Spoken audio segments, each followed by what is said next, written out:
The Monster of Dread End. Long empty of human life, the dark, decaying tenements of Dread End stare silently across at each other, as though still frozen in horror at the memory of the frightful scenes they alone had once been witness to. Time was when Dread End, then known as Hawthorne Place, was a busy, noisy, happy street that echoed to the sound of children's laughter. Then, early one morning, the first one was found. What's that? It was a balled up thing, like an empty wrapper thrown carelessly aside, but somehow still recognizable as having once been human. How do you write this one up, my lad? All right, back everybody, back. Hey, my kid sister is missing. Her bed is empty. For days, the police asked questions, but no one had seen or heard anything. A few weeks passed. Then, early one morning, "Get up, Sonny. You'll be late for school." Oh! Outside on the street, another balled up thing was found. Police! Inch by inch, the best brains of the best police department in the world combed the area. Nothing, Chief.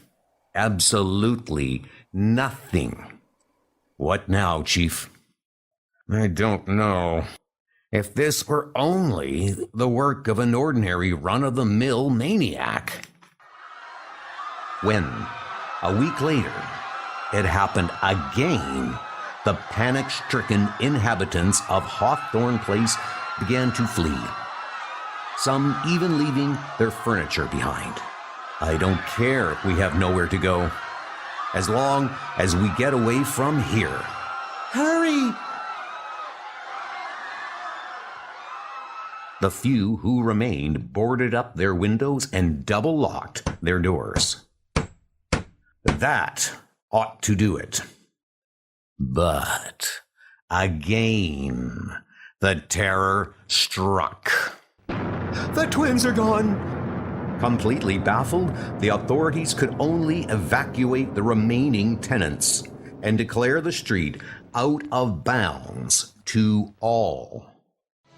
As the years went by, fearful residents of neighboring blocks gradually moved away until finally, Dread End was surrounded on all sides by other silent, empty blocks. After dark, no one ever dared venture into even the outer fringes of this no man's land, let alone the very center of it, until tonight. Though only 7, when his little sister became the first victim of the Dread End monster, Jimmy White resolved that if the police didn't find her killer, someday he would. As Jimmy grew older, he became more and more obsessed with the idea that the killer still lurked somewhere on that sinister block. Now, at the age of 15, Jimmy feels he is old enough to ferret the monster out. Crouched in the shadows of an alley next to the house he had once lived in, Jimmy begins his lonely and fearful vigil. I wish I could be sure somebody will hear this police whistle. The hours drag by, but no sound disturbs the unearthly quiet of the dead, deserted street. When a faraway church bell tolls the hour of 5, Jimmy stands up to stretch. Dawn in a little while. I'd better be going. Maybe next time. Jimmy stops in mid-stretch, then quickly crouches back into the shadows. His whistle forgotten, Jimmy stares, unable to believe his eyes. Slowly, a giant claw-like hand, followed by a thick, sinuous, lizard-like arm, slithers out of the manhole.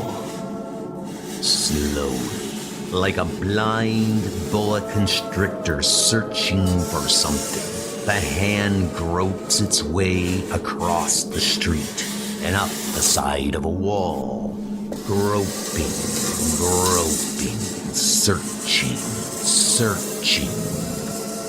Suddenly, the boy's whistle slips from his trembling fingers and strikes the ground. Quick as a wink, the snake-like arm snaps back into the manhole. It's gone. Now's my chance to run. But it moves so fast. It could shoot out and grab me before I could... Too late. It's coming out again. This time toward me. Slowly, the hand gropes toward the petrified boy. It stops to explore a garbage can.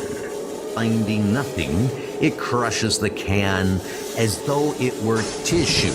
Then, to Jimmy's relief, it turns and gropes its way out of sight.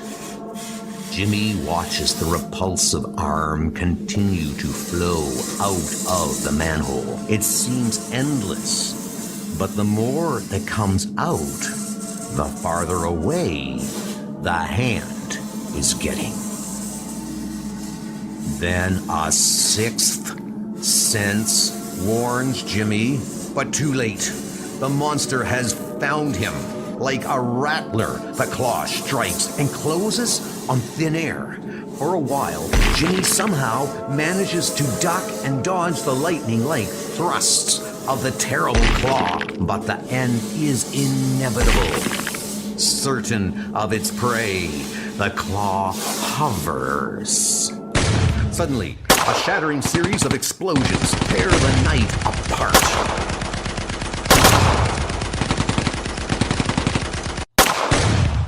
Then, silence again. Jimmy opens his eyes and stares down at the great limp claw. Are you all right, boy? Sorry, we had to let it go so far, but we wanted as much of it out in the open as possible to make sure. You were here all the time? We've been here for years, son. And it might have been years longer if you hadn't shown up. Hey, look. Those large pore-like openings in the palm. It's fed by absorption after crushing its victim. Did you know it was there too? Yes. We'd seen it a few times, but it never came out far enough.